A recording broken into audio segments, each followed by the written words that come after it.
Okay, hello everybody. So my name is Andreas, working on the engineering side on Relay 2, and would like to give you an overview of our MASE SDK for the RA200 access point series.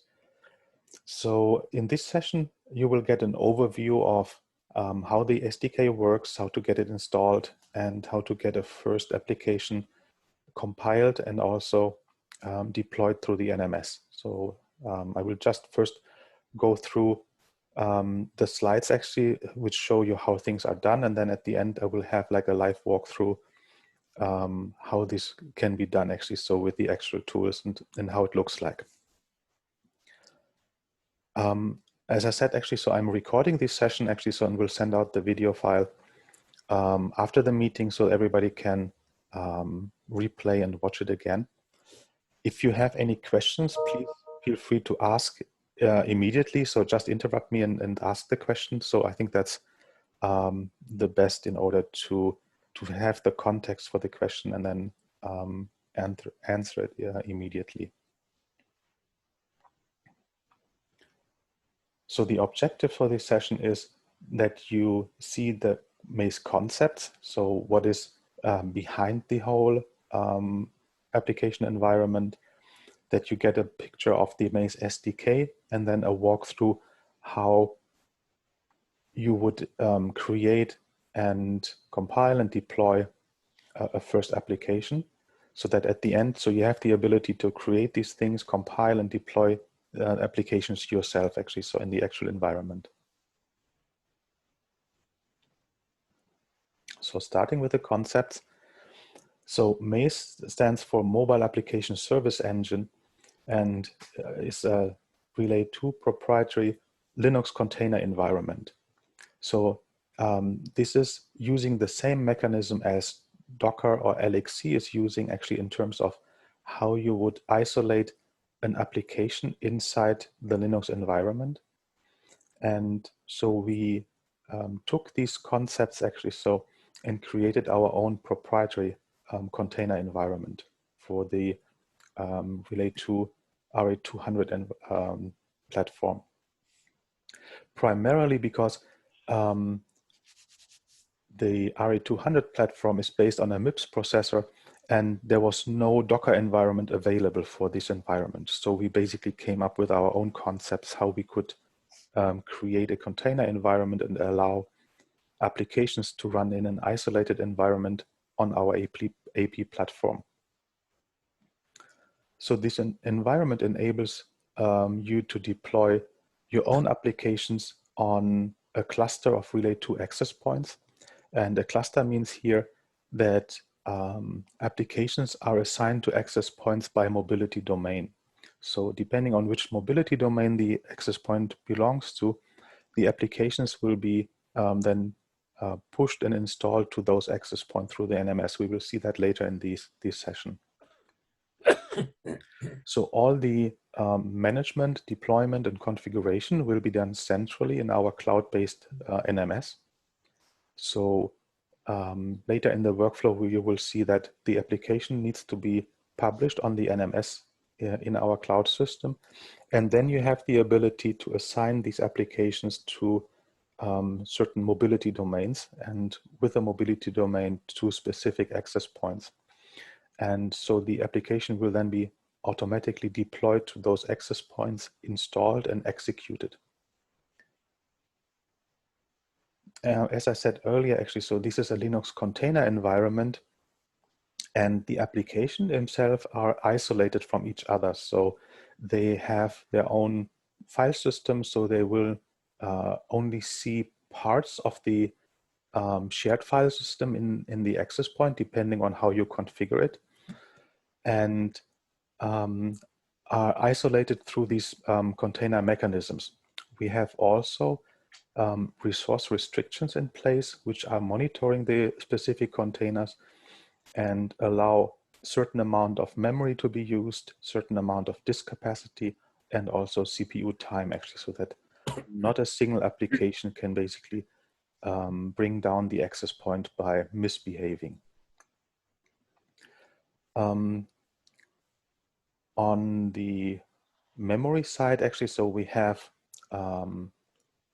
restrictions in place which you would need to put in place when you deploy the application. So you would need to specify how much memory an application is allowed to use, or you can set it to unlimited. So then the access point will assign memory as long as there's still memory available.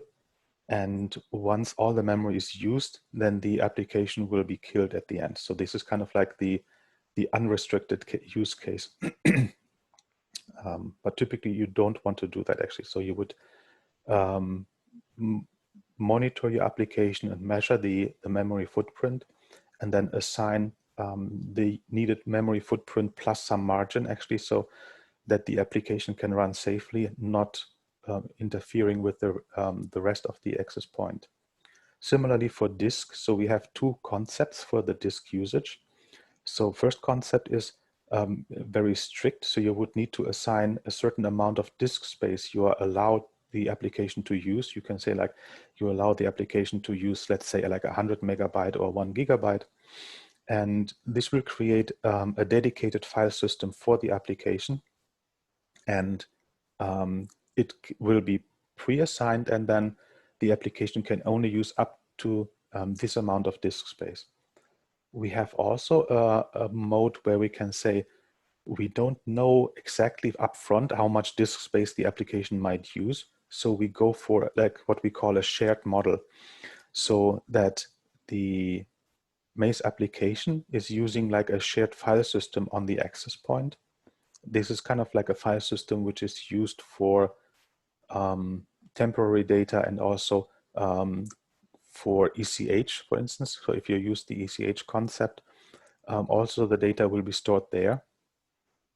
And then the application can use as much disk space on the SSD, which is how much is available or left by other applications as well.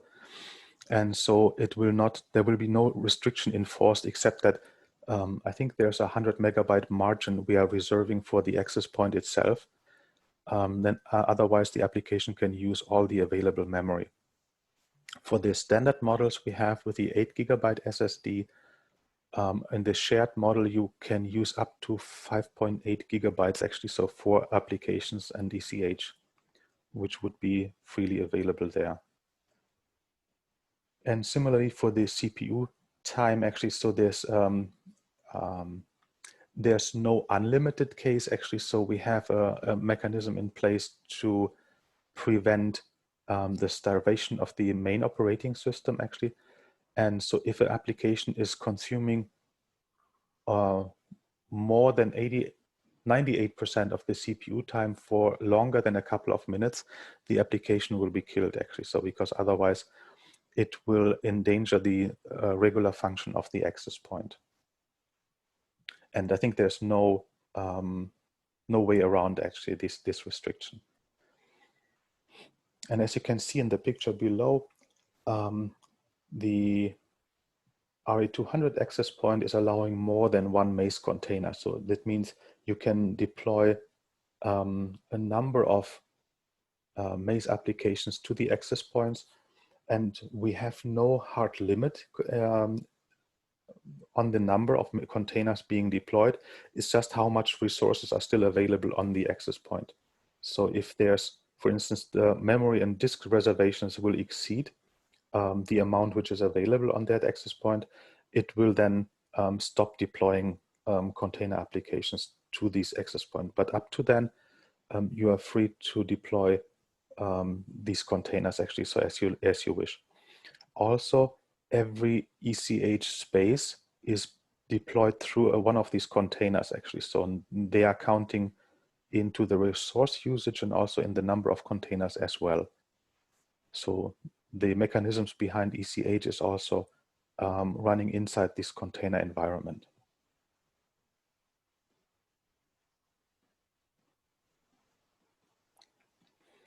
From the application deployment and usage point of view, so everything will be done on the NMS side actually. So there's a certain user interface where you can define which configuration variables you have and you can use in your application. And once you change configurations, actually, so all these changes will be pushed through the configuration connection of the access point through the internet to the specific MASE application. And I will go in a minute, actually, so in the detailed diagram, actually, so how this is working internally from the access point. But this is the high level overview. So every configuration will come from the NMS side and then will be pushed down to the access points. And so that basically ensures that you have a central point of configuration for all of the MASE applications. Inside the access points on the Relay 2 OS side, the R2 OS side, there's the CapWeb daemon actually. So all the configuration is done through the CapWeb protocol. And there's an application management process actually, so which receives these messages and dispatches them to the specific container where they are meant to go to. And on the inside the container, you have typically two components actually, so which are running. And this could be two separate processes. It's also possible to have it like in a single process, but this is harder to manage. We can in a later session, we can look into what would be a good design approach for dividing the functionalities of applications and how to do this, the configuration management in detail. I think I would like to have that in a separate session because that would be more interactive and more of kind of like a code walkthrough and showing you how things are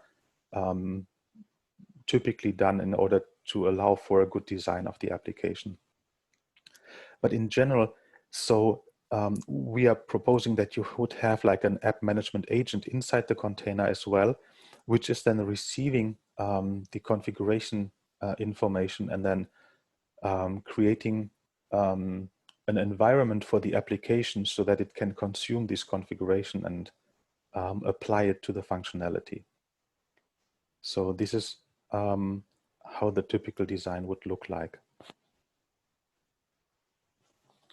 From the application lifecycle, this is just a brief overview of like, you're starting, of course, from your application source code. Then we are using a cross compilation and packaging mechanism, so which is part of the virtual machine you have already downloaded and installed.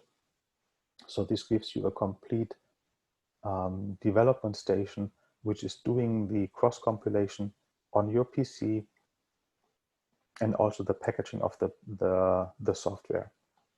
What you can do then typically for first test is do a local deployment if you have the access point in development mode. So you can use the actual VM to locally deploy to the access point and test it on the access point in a local mode yourself. Once these steps are kind of finished and you are kind of happy with the results, you could create a release package and then go through the steps of publishing it in the NMS. And publishing in the NMS, we will see that later, will also include that you define which configuration options you have and how these are named and will be shown inside the network management system. So this is part of the publishing mechanisms as well. After this general publishing on your account, you have to assign and publish the application to the target accounts which are supposed to use it in production environment. So if you are a service provider, you can give applications just to certain accounts. For instance, if you have like a licensing model in place so that only customers who have paid a valid license actually so can see these applications. So they make sure that not everybody can just abuse your application as they wish. And then the specific account who has the rights to use this application can then assign and deploy these application to the access points and get the benefit of it.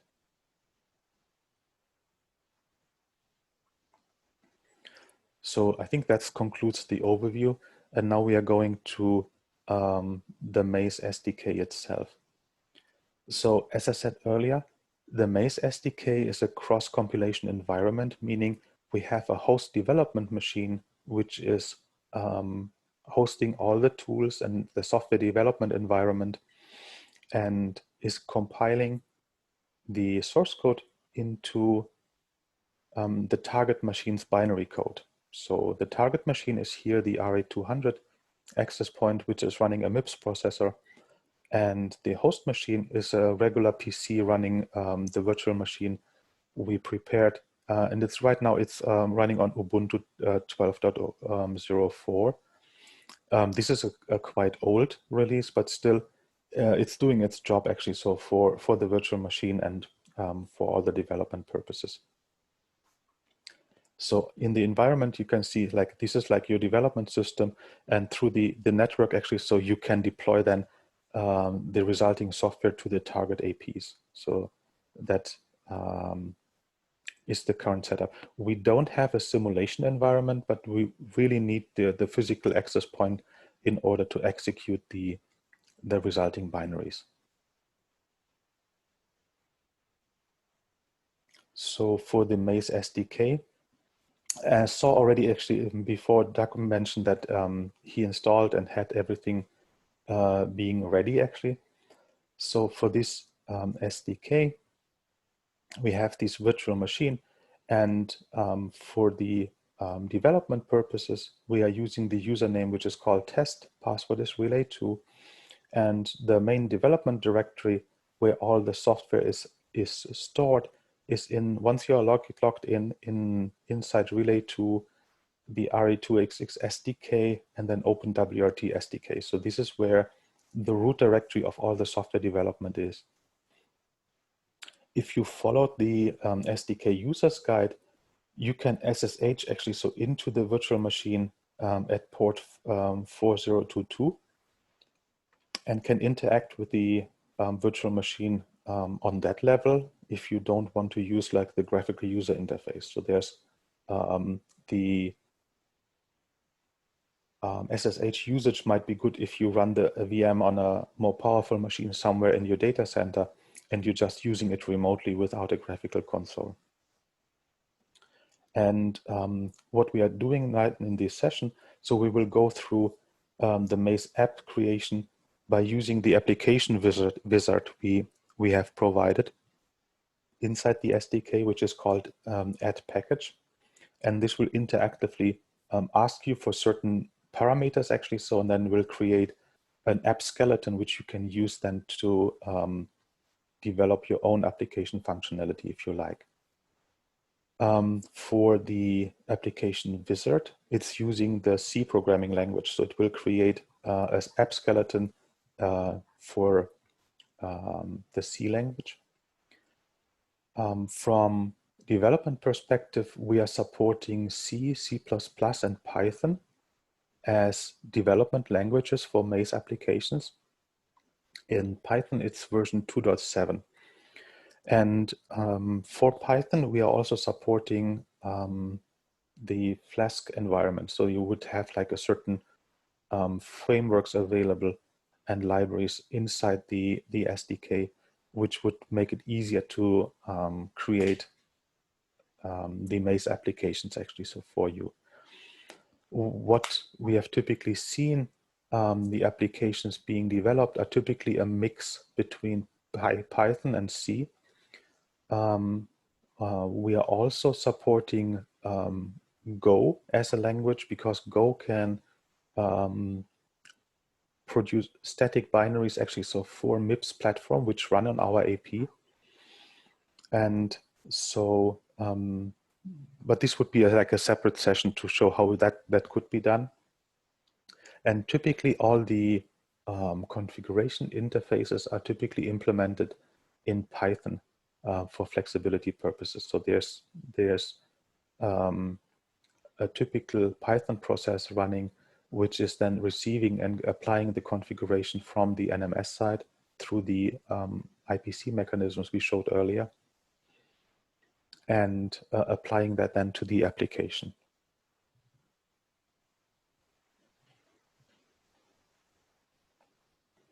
So in order to generate the first application, you have to log in as a test user, go to this development environment, and then execute the add package shell script, which is part of the open WRT SDK here.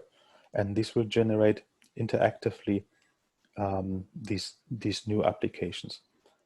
We found there's one shortcoming in the generated makefile. Whoops.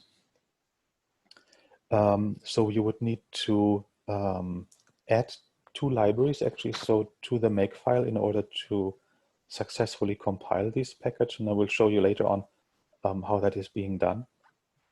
And once you have updated the makefile, you can simply compile the application, and this will then generate the resulting package. So it will generate first the binary, and then in the same step actually, so it will create as well the installable package actually. So, and it can be found in this directory here. So it's like in the root directory of the SDK, and then in bin Octeon, and then packages base. So there will be then the installable package. And this package can then be taken and used and published through the NMS. So on the NMS side, what you would need to do is you go to your access point account actually, so, and then select in App Manager, App Publish in the menu, and then the Upload New button. So that means you want to publish a new application actually, so into your account. That will bring you then to the user interface where you have to specify the package. The package name will also determine then the app name. So if you choose your package file, you would automatically also choose the application name, which will showing up in here. So you can give it like a free form description, give it an icon, have also like a license agreement where the user has to agree to, and you can specify your company name for the app creation. And then there's 3 settings actually, so which you can choose. The first setting is like install with privilege and execute with privilege. This means that your application can be run with root privileges on the access point, meaning it has access to all of these resources. So this would be, we are using that mechanism later on actually, so for the Docker environment, because the Docker environment we are having for the RE300 series also comes as a MASE application initially actually. So then we'll create inside that MASE container, we'll create the Docker environment. So for regular applications, you don't have to use those switches actually. So the only thing you should do is select that it should be added to your My Apps folder, so that it automatically shows into your installable app selection. If you then click next, actually, so I think there's one file missing. Yeah, so then between you can define the configuration schema actually. So, and then once you have done that, so this is difficult to show in the slide. So I will show that later on in the live walkthrough, how to do the configuration schema. And then before you submit the application, you can pretty much check what it would look like actually. So before you submit it, and then actually once you click apply, the application will be submitted to the NMS. There will be an automatic compliance check being run actually, so that the naming is correct and not used by anybody else. And once everything is fine actually, so the application will then show up into your app manager inside your own applications. So then you could take this application and install and configure it to certain access point as you like. So this is kind of like a high-level overview of like how things are going.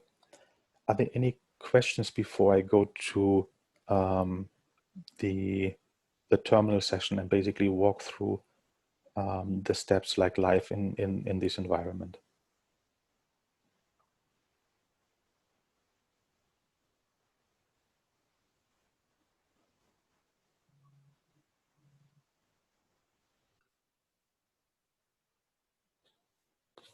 Okay.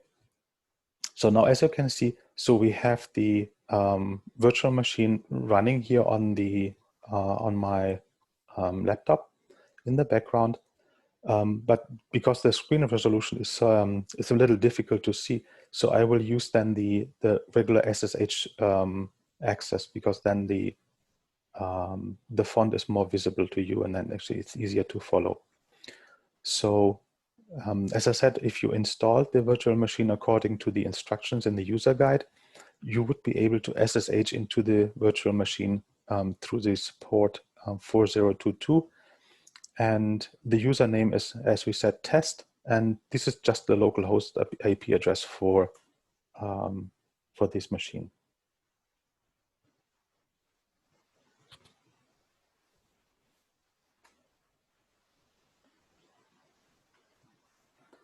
So now you have to go to the development, the environment. So if you see here, so this is a complete pre-populated open WRT software development kit, plus including all of the enhancements we have done on the Relay 2 side, actually. So it's also including the special scripts we have done, actually. So for instance, like this add package script, which is then creating the app templates and frameworks.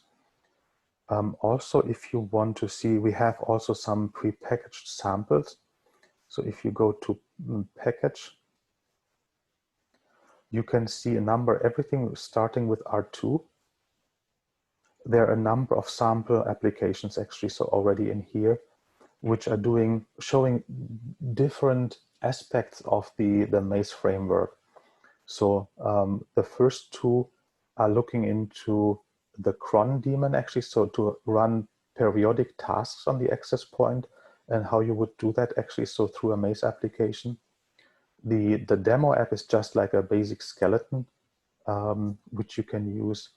The DPI demo, this would use the deep packet inspection engine, but I'm not sure if that is still valid. We had only done that in China market, so I'm not sure, Eric, if that is still applicable for markets outside of China. Sorry, which one? The DPI, the deep packet inspection. Oh, okay. Yeah, I think DPI is a little bit sensitive features. Yeah. Currently, we are not actually promoting this one, only the China. Yeah. Okay. But we do mind using this one for internal analysis, but probably, yeah, it's going to be a sensitive features, depends on the market. Yeah. Exactly. So, and we have also the configuration info actually, so like a demo application in here, and also the how the API can be used. There's a we sent earlier a separate MASE API manual actually, so this would actually show you how you could open ports on the firewall and do certain interactions with the base operating system, the Relay 2 operating system, and there's a specific API defined for it. This sample here is using the MQTT broker Mosquito actually, so, and showing you how you would interact with an MQTT devices actually, so through the MASE application. And similar here, going for the different MQTT environments. And then finally, those applications are done all in C. And then we have 2 application samples which are done in Python actually. So if you prefer to use the scripting languages for development. And the last one is then showing how to interact with the syslog daemon actually, so so that you can generate proper log files, because sometimes the applications, MASE applications, are running as a daemon process in the background, and they don't have an interactive terminal you could use. So the only messages you could dump would be through a syslog message to the outside world. So this is the sample applications we have. So if you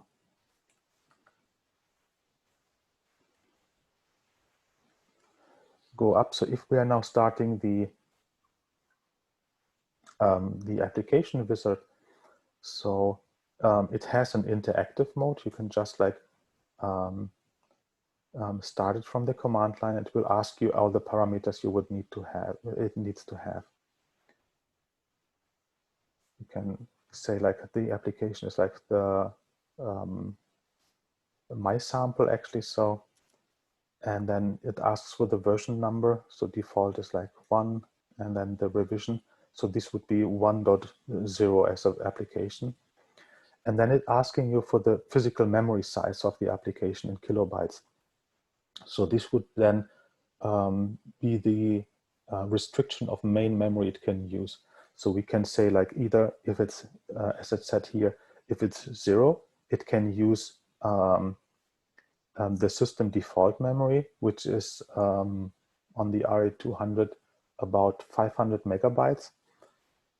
And so if we are using that, so you don't enforce any restrictions. It's just like how much memory is left on the access point. It will be able to use that. And also the amount of disk space you will require for the application. So if you're using 0, which means unlimited in here, so it will use a shared partition on the access point, and you will be able to use as much disk as it is available still on the access point. As I said earlier, so the amount of space available if you are the only application running on the 8 GB access point, you will have roughly 5.8 gigabytes on your disposal actually. So if it's shared between multiple applications and also ECH, so you would need to subtract the amount of like data you have stored already on the other containers. For the 128 gigabyte models actually, so you will have roughly about 118 gigabytes free storage space for your content. If you take 0 in here, so it then has created the proper make files and source skeletons. So if you see, it's showing you where those files are created. So it's in the directory package my sample. So my sample is the name given initially on the package name. And it created the init file and also the main C source code actually, so on the matching make file to it. As I said earlier, so we have to edit the make file to update the, there's 2 missing libraries actually, so.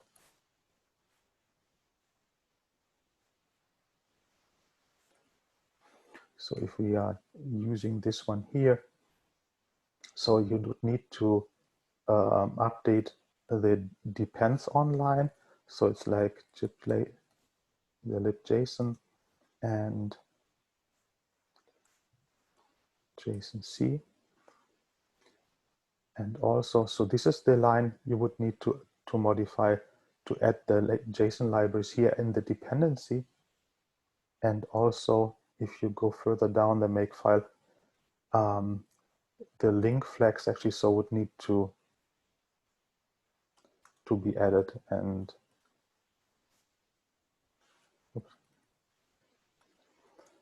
you would need to add these 2 libraries here into the linker flags as well.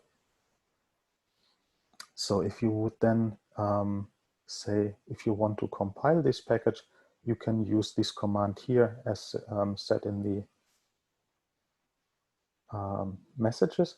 So this will generate, because we are compiling it with what is called verbosity mode 99, it will create the most amount of languages during the compilation. It looks a lot in the beginning, actually, because the whole build system will kind of like generate a number of messages. But this is the best option you have in order to see what's going on, actually, so in the build system, and also to spot all the compilation errors, if there are any.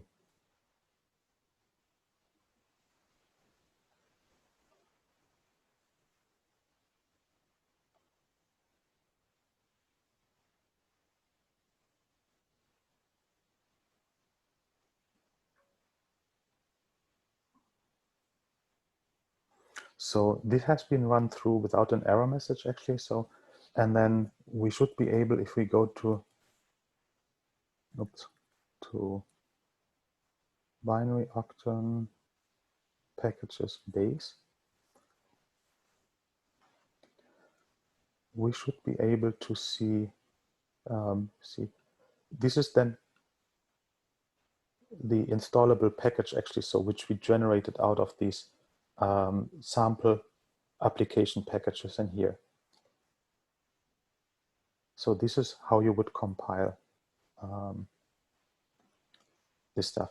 So now in order to publish the application, so I would need to leave this virtual machine environment and copy over, actually, so the application.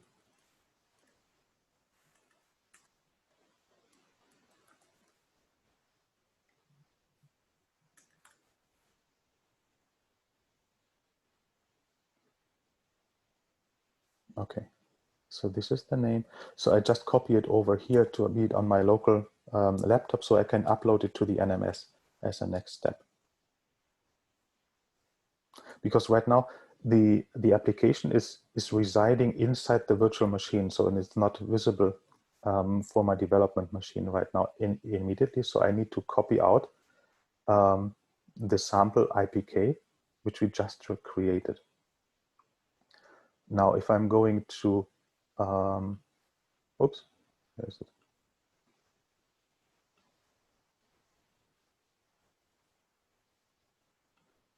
Need to log in again.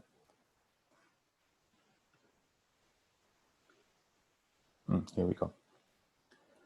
So I'm here now on my NMS account, which has like a number of APs available, and also for the app manager. So if I go now here on app manager, app publish, I can start now this new publication of the application through upload new. And I would need to choose the APK file here. And this is the one we just generated, actually, so earlier. So, and then, as I said, so this application name, as you has given it earlier, will be determining also the app name, which will then be shown in the NMS. You can give it like a free-form description here. And also the license text can be given here. So this is like the license the user of the application has to apply. So typically there's some legal blurb here, actually, so which you need to show. App creator will be relayed to. For the app category, we haven't done much categorization right now, so we're just using category 1 for all of the application. You can choose a JPEG file, actually, so as an icon, and you can also say like I needed to publish it directly to the My Apps folder as well. So if you then click next, you will get to the configuration schema. And this one here has a strict dependency on what you're looking to in terms of configuration to be received by the application, and it needs to be defined here similarly. So for instance, you define here a parameter name.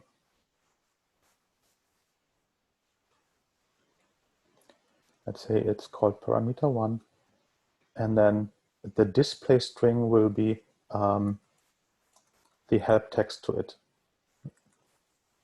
not the help text actually. So what will be displayed actually? So in the configuration dialog in the NMS.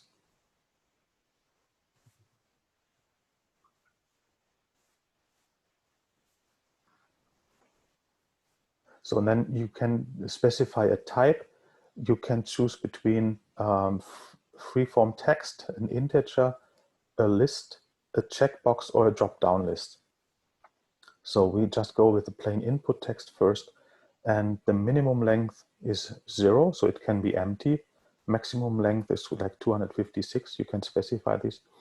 And this would be a regular expression which would be used to validate the text. So depending on if you expect certain punctuation in this parameter or have certain limitations, you can define a regular expression here, and then the NMS will validate all the input with that regular expression, and you can give it a default value.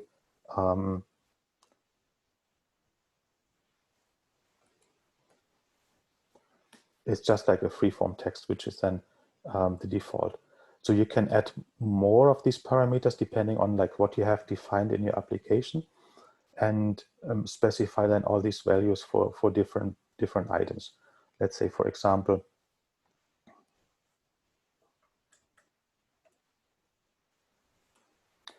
so you would take a drop-down logs,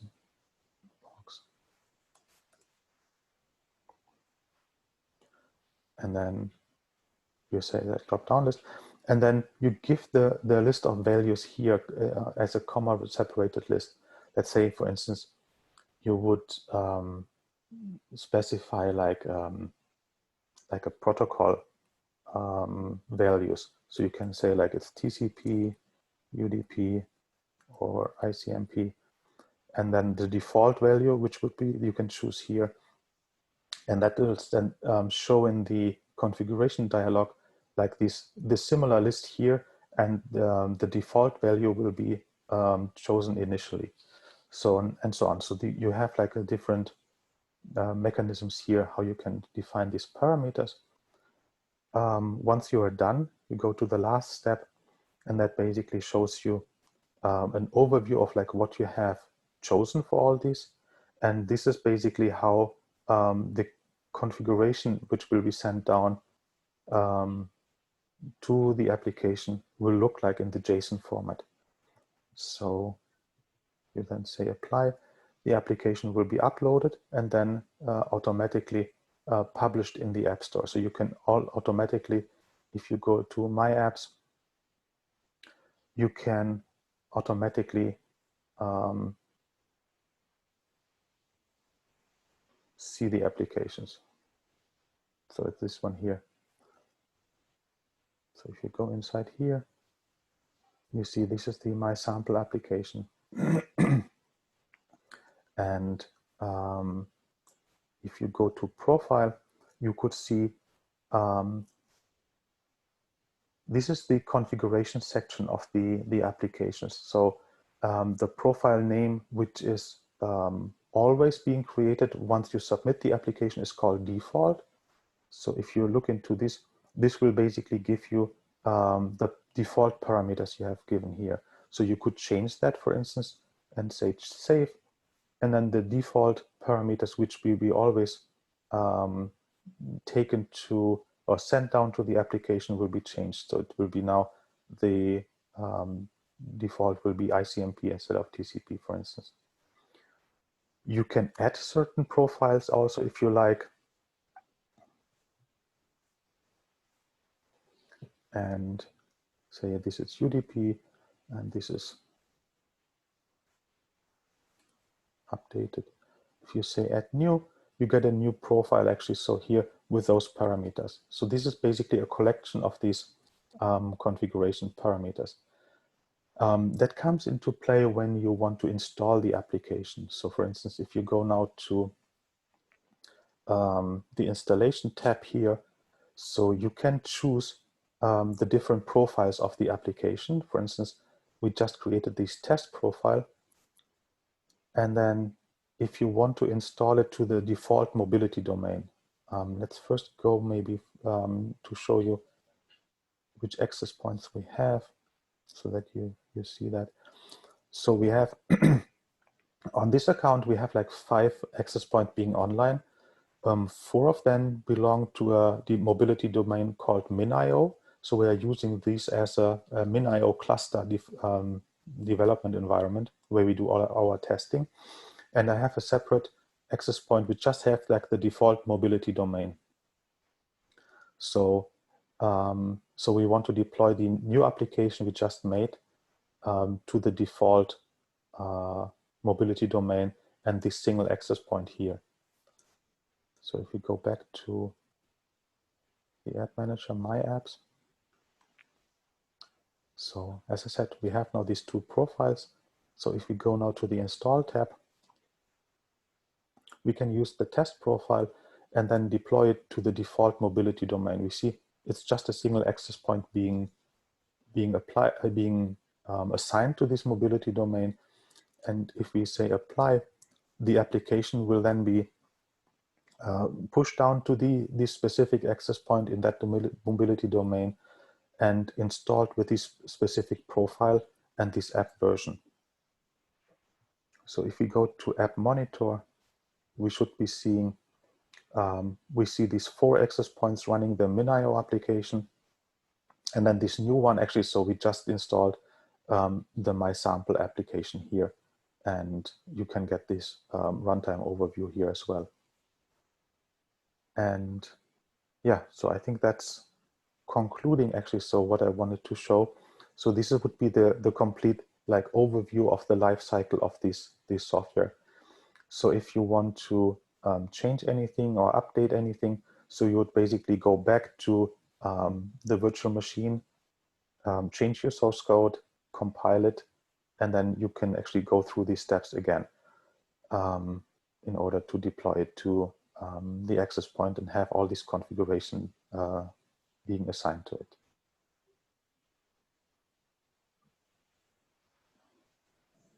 So that's all I had to share at the moment.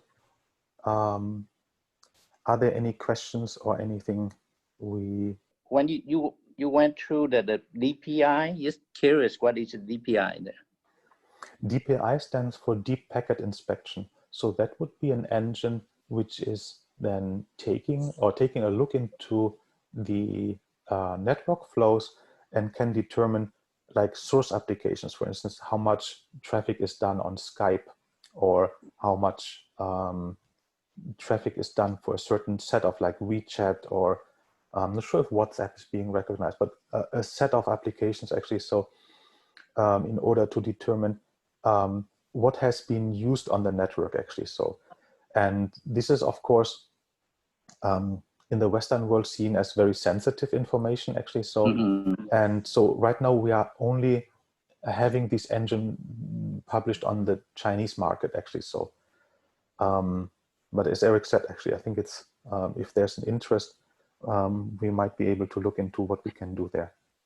Yeah, I think for the marketing, mobile app marketing thing, people are probably interested to know those kind of information. But I don't know how deep do we want to get that information for them, but typically they want to see what is the asset and what is the, you know, the people asset into that, those kind of information they probably need it. Yeah. Okay, and I like to introduce, I saw the name that we have in here, that we have Joe, that is, he just joined us at the VP of Marketing and Sales in Vietnam. So maybe if he have any other suggestion on what kind of application that we might use, that would be very helpful. Joe ơi. Joe. Joe có đó không? Is that Chow? Yeah, Chow Lehman, I think that. Chow Lehman, okay. Chow Lehman, okay. Yeah. So okay. He's the VP of the marketing. Right, right. Okay, okay. Marketing and sales. So try to push it. Okay. Okay, let me see if other than that, then let me check see if the team over there have any question. Mấy em có câu hỏi gì nữa không? Thì hỏi Andre đi. Tân có cái nói gì không Tân?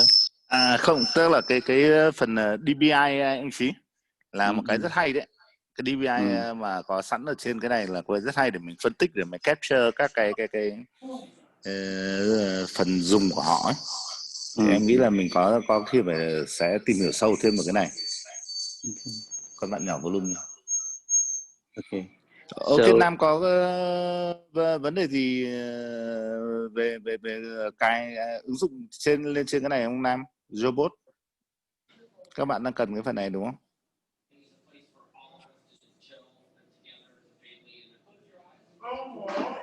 Okay, let me, what Tan said is they really like the feature of the DPI, so probably want to understand more because it's very useful in Vietnam. Yeah. Okay, so what we can do actually, so I was thinking of, I'm not sure which language you probably will use for your application development actually, so but I think regardless of the language, you typically need to have like this configuration management, which I hinted on to, that you need to receive the configuration values from the NMS and apply it to your local application. So what we can do is maybe have a follow-up session where I can show like best practices, what we kind of like, how we are doing it actually so in our own applications, and give you kind of like a framework and on the hand actually, so how you could do things that typically saves you a lot of time in the beginning actually, so to get first things being started, and helps you in the design of having a scalable applications in terms of the configuration management. So that would be maybe a session for the next time actually, so probably next week depending on your availability. And so this will be done in Python because that's kind of like the most convenient way forward on this. So, and then for the third session, we might be looking into, if you're interested in DPI, how to make it available actually, so on what application API interfaces we have. And Eric, I mean, do you think that would be applicable? Yeah, we can discuss about that. Currently, the DPI that we have some kind of feature we can enable it, but then those will be the API that we're going to send it to the external server. You can prepare external server to analyze it too. So I think today's meeting and training mainly will be focused on this application development on our AP, right? Yeah. So this one, in terms of MASE, this is mainly to focus on how we're going to build application on RA250 or RA340. And this is something I also want to kind of take this time to talk to you briefly. So RA250 for Docker, that's why we have MASE SDK. However, the MASE SDK is more proprietary. There's a certain landing barrier in order to cross that, because you need to be familiar with the open WRT environment in order to do that. Versus Docker is more generic Linux environment. Anyone has a PC with Linux Ubuntu installed, they can do the application on their end, and then later to deploy on Docker. So these two different type of the container that we have. But I think for the application that we have discussed going to do in Vietnam, those are more in the shopping mall application. And so I feel those applications can be actually developed easily in Docker. But if you want to develop on MASE, mostly with that people to develop application on MASE container is something that we need to access the AP's internal resource, okay, calling our API. If you actually, based on the application that I understand with you, that probably you need because you are mainly focused on the application user space, and that can be all in Docker. So anyway, this is okay for the training, but I just hope that we can spend time. And today we are only talking about MASE, right, Andreas? Right. Yes, I think that was the request. So, yeah. So this is okay to get you guys all information. Maybe later on you guys also want to develop something more close to the systems. And Right. But initial phase for application, Docker probably is, for my understanding, okay, maybe I'm wrong, but for my understanding, maybe Docker is also important. It's more important for you guys to know how to do that. Yeah. You're right, Eric. I think the reason I just bring that up because the team has been very anxious to know what kind of applications are available right now, how fast they can use in that. That's why the question was raised up. Yeah. But let's go back to the training session today. And I have Nam is the developer. And I also have Lam here. He's in the US. He's been supporting the outsourcing for development. Okay. Let me check and see if they have any question. Sure. Lam. Dạ, hello anh. Yeah. Em có câu hỏi gì không thì em hỏi đi. Em có thể nói tiếng Anh cũng được, không thì em hỏi luôn với lại Andre với lại là Eric đi. Em thì cũng ok anh, mấy cái thật ra mấy cái này nó cũng không có gì phức tạp lắm. Nhưng quan trọng là em phải nắm được cái vấn đề gì đó, sau đó em mới có thể là giúp cho bên Việt Nam họ làm được. Thì anh có muốn giới thiệu để cho em gặp với lại là cái team ở bên này để có thể là dù khi em cũng lên đây làm việc trực tiếp ở trên này nếu mà cần support á. Thành ra là làm cái say hello với mọi người đi rồi sau đó thì everybody. Oh, hi, ma'am. So are you in which area in US? I'm in California. Oh, you are same as us in around Bay Area, or is in southern part of California? Southern. Oh, southern part. In Garden Grove. Garden Grove. Okay, got it. Then I think we are in the same time zone. It will be good. You can actually provide your email address. If you can actually help to bridging this kind of training session or start developing, I think we are in the same time where you can actually contact us anytime. Yeah, okay, thank you so much. Yeah, we can also, I will send the recording actually, so after the meeting. And if you guys have any questions or bump into problems actually, so while trying, so the user's guide has also a number of examples and descriptions of like how you could use certain things.